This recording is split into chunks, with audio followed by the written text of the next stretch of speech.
नमस्कार मेरे प्यारे साथियों, मैं आपका अपना गौरव जयराम, राष्ट्रीय महासचिव एआईटीओ यानी अखिल भारतीय तकनीकी संगठन। मेरे प्यारे साथियों, ये वीडियो आईटीआई के उन बच्चों के लिए है जो 40 लाख बच्चे इंतजार कर रहे हैं कि आरआरबी ग्रुप डी जो लेवल 1 की जो 08 बटे 2024 का जो नोटिफिकेशन है, जो भर्ती निकली है, उसके संदर्भ में। मेरे प्यारे साथियों, आप लोग बेसब्री के साथ में बहुत लंबे समय से इंतजार कर रहे हैं और जिस तरीके से एआईटीओ ने पूरे साल भर आपने देखा, वर्ष 2025 में पूरे साल हम लोगों ने 50 से भी ज्यादा सुनवाई कराई, दिल्ली हाई कोर्ट के अंदर में, दिल्ली कैट के अंदर में। दोनों ही कोर्ट का नतीजा आईटीआई के 40 लाख बच्चों की आशा उम्मीद के विपरीत गया। आप सब लोगों ने देखा कि कोर्ट के अंदर क्या हुआ। आप सब लोगों ने देखा कि जज साहब की जो सोच थी वो किस प्रकार से काम कर रही थी, किस प्रकार से उन्होंने जजमेंट दिया, वो हम सब लोगों के सामने है। लेकिन मेरे प्यारे साथियों, न्याय का आईटीआई के बच्चों के पास में एक अंतिम विकल्प बचा था, जो था सुप्रीम कोर्ट। प्यारे साथियों, काफी लंबे समय से सुप्रीम कोर्ट को लेकर के हम लोग तैयारी कर रहे थे और बीच बीच में बहुत सारे लोगों ने अपनी अपनी बातें बनाई। बहुत सारे लोगों ने, आपने देखा कि बीच में एक एडवोकेट और थे कि जिन्होंने दावा किया कि ये पीआईएल का केस था, ये इस तरीके की चीजें थी और वो उन्होंने किया और उसके बाद में नतीजा आप लोगों ने देखा कि किस तरीके से दिल्ली हाई कोर्ट से भी उनको फटकार लगी और उनको वापस भेज दिया गया। तो इसलिए एक तरीका होता है केस को चलाने का कि आप स्टेज बाय स्टेज ही आगे बढ़ सकते हैं, डायरेक्टली आप सुप्रीम कोर्ट में जाकर के अपील नहीं कर सकते हैं। तो इसलिए ये मैटर जॉब से रिलेटेड था, तो इसलिए दिल्ली कैट में लंबा चला, उसके बाद दिल्ली हाई कोर्ट के अंदर में चला।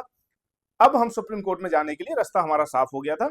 उसके संदर्भ में मैं आपको अपडेट देना चाहता हूं कि कल दिनांक 16 जनवरी 2026 को दिल्ली सुप्रीम कोर्ट में आईटीआई के बच्चों की सुनवाई है। यानी कि केस हमारा रजिस्टर्ड जो हुआ था, उसके बाद की जो प्रक्रिया थी वो लगभग 15-20 दिन की कोर्ट की प्रक्रिया थी अपनी, क्योंकि सुप्रीम कोर्ट इंडिया का एक मात्र इकलौता कोर्ट है जिस कारण से पूरे देश के केसेज को यहाँ पे सुना जाता है, पूरे देश के केसेज को। तो आप समझ सकते हैं कि कितना बिजी शेड्यूल वहां जज साहब का रहता होगा, कोर्ट का रहता होगा। इस कारण से इसमें टाइम लगा, लेकिन अंत में हम लोगों को कामयाबी मिली है कि हम लोगों की कल यानी कि शुक्रवार है, यानी 16 जनवरी 2026 को हमारी सुनवाई है, आईटीआई के बच्चों की सुनवाई है आरआरबी ग्रुप डी मामले को लेकर के।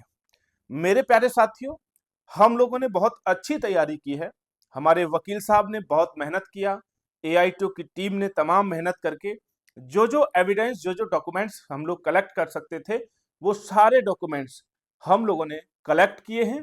और इस बार सुप्रीम कोर्ट के अंदर में जो ग्राउंड हम लोगों ने तैयार किया है, वो ग्राउंड दिल्ली कैट और दिल्ली हाई कोर्ट में जो ग्राउंड थे वो एज इट इज रखे गए हैं, लेकिन इसके अतिरिक्त भी 4-5 और मजबूत ग्राउंड हम लोगों ने तैयार किए हैं।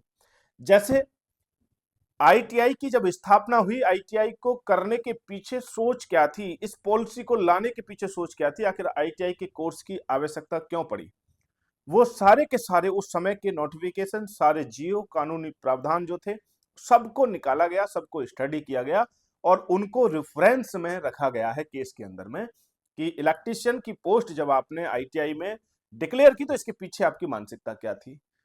और इसी के साथ साथ दूसरी बात, लेवल 1 की जो इन्होंने पोस्ट जो रेलवे ने डिक्लेयर की है, जैसे इलेक्ट्रीशियन है, मैकेनिकल है, इनका वर्क प्रोफाइल क्या है, वो वर्क प्रोफाइल जो है उसको लेकर के भी हमने तमाम एविडेंस इकट्ठे किए हैं कि उनसे आखिर काम क्या कराया जाता है, इस पोस्ट का सही मायने में मीनिंग क्या है। और उसका कंपेयर आईटीआई जब लागू किया था, उसके पीछे की जो सोच थी, इन दोनों की, दोनों को जब हम पैरेलल रखते हैं तो इसमें दोनों के अंदर में सिमिलरिटी नजर आती है। लेकिन वहां पर 10th को बीच में घुसा देना, नॉन टेक्निकल को बीच में घुसा देने से ये दोनों ही जो चीजें हैं, दोनों ही जो डिपार्टमेंट हैं, दोनों ही जो सोच है, वो दोनों सोच डिस्टर्ब हुई हैं। उसको लेकर के भी हम लोगों ने इसमें केस के अंदर में चीजों को डाला है। तीसरी चीज इसके अंदर में जो पब्लिक इशू है, जो रेल के हादसे हो रहे हैं तमाम प्रकार के, उसमें पाया गया है कि टेक्निकल ज्ञान ना होने की वजह से बहुत सारे हादसे हुए हैं देश के अंदर में, सैकड़ों ऐसे एग्जाम्पल हैं। वो भी कुछ लोग एग्जाम्पल हम लोगों ने कोट किए हैं।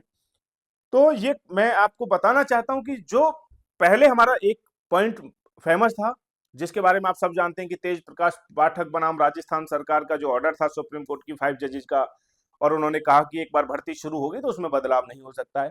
ये तो मुख्य पॉइंट हमारा है आज भी, क्योंकि इस मुख्य बिंदु पर न दिल्ली कैट ने आज तक जवाब दिया है, न दिल्ली हाई कोर्ट ने, जज साहब ने इसके संदर्भ में कोई स्पष्टीकरण नहीं दिया, कोई टिप्पणी नहीं की, कोई ऑर्डर जारी नहीं किया, और ना ही रेलवे पिछले 1 साल से इस सवाल का जवाब देने में असमर्थ है।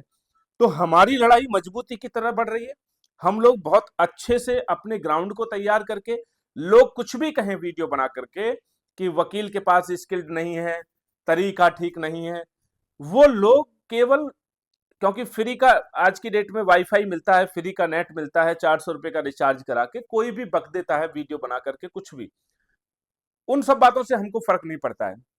हमारी जो एआईटीयू की जो मेहनत चल रही है, वो मेहनत ग्राउंड पर है, और ये आपने देखा है कि लगातार सब सोए हुए हैं पूरे देश के अंदर में, आज कोई बात करने के लिए तैयार नहीं है। आरआरबी ग्रुप डी लेवल 1 की पोस्टों पर एएलपी की जो भर्ती में जो बड़ा स्कैम हुआ, किसी भी पॉइंट पर पूरे देश के अंदर में ना कोई शिक्षक बोलने को तैयार है, ना कोई सामाजिक संस्था बोलने को तैयार है, ना कोई पॉलिटिकल पार्टी बोलने को तैयार है। अगर कोई आवाज बुलंद कर रहा है तो वो है एआईटीयू पूरे देश के अंदर में। आप लगातार देख रहे हैं, हम एएलपी के अंदर में भी हम महत्वपूर्ण भूमिका में काम कर रहे हैं, और ग्रुप डी के बच्चों के लिए भी, आईटीआई के बच्चों के लिए भी एकमात्र संस्था पूरे देश में आवाज उठा रही है। तो ये आपको सोचना चाहिए। मेरा रोज वीडियो बना करके व्यू पाना बिल्कुल उद्देश्य नहीं है, और इसीलिए मेरी आप देखेंगे कि ये वीडियो 8, 7, 10 दिन के बाद में ये वीडियो जारी हो रही है, और जब हम लोग तथ्य पर पहुंच चुके हैं तब मैंने आपको वीडियो बना करके जानकारी दी है।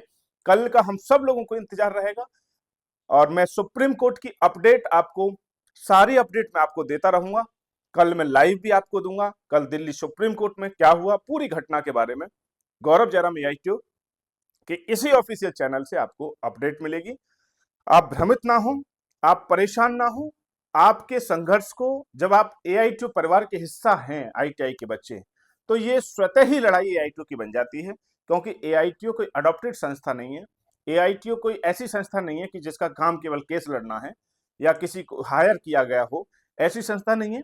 क्योंकि हमारे जो 2.5 से 3 लाख मेंबर पूरे इंडिया के अंदर में आज की डेट में भी हैं, वो सब आईटीआई वाले हैं, वो सब ग्रुप डी की तैयारी कर रहे हैं। वो सारे बच्चे हमारे जो है कहीं ना कहीं एएलपी से कनेक्टेड हैं, एएलपी का एग्जाम दे करके आए हैं, या उनके साथ में फ्रॉड हुआ है। तो ये संस्था अपना कर्तव्य निभा रही है, वो बच्चे इसकी ताकत हैं। ठीक है, तो बहुत बहुत शुक्रिया। मिलता हूं मैं आपसे, कोई और बड़ी अपडेट होगी तो मैं शाम तक आपको अपडेट दूंगा, अदरवाइज सुबह मैं आपको अपडेट दूंगा सुप्रीम कोर्ट के अंदर में क्या हुआ, कैसे चल रहा है। सारी अपडेट के लिए जुड़े रहिए गौरव जयराम एआईटी चैनल पे। बहुत बहुत शुक्रिया, थैंक यू।